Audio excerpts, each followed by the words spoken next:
A child, according to the Convention on the Rights of the Child, is considered 0 to 18 years old. So any child under the age of 18, by right, ought to be protected under the Convention. Now, in every country and in Belize, there's an age of criminal responsibility. There's an age of marriage. There's an age of, compulsory education. And the question is now, there are few issues here. What are the various standards in terms of interpreting age in Belize? And we know currently that it varies. Different laws talk about different standards. So it's one of the issues that needs to be considered. How do you align the age definition in Belize on one side?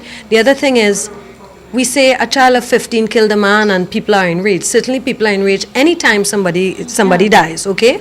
But a child of 15 kills a man. What we discussed yesterday is that sometimes the story may be told just looking at this particular incident. But the issue is sometimes looking at the bigger picture. How does a 15-year-old end up killing a child? Because a 15-year-old is a child.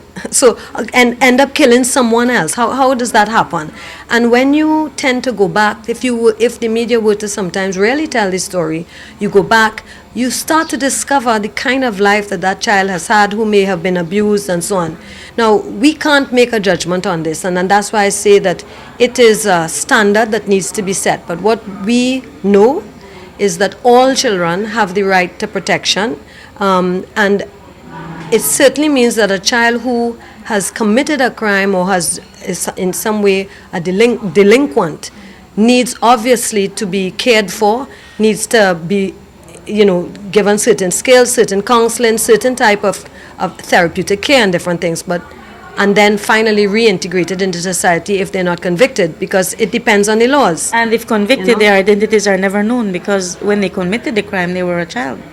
Well, I think that's one of the questions that is also being discussed here, but it is certainly something set by the standards of the laws in a country.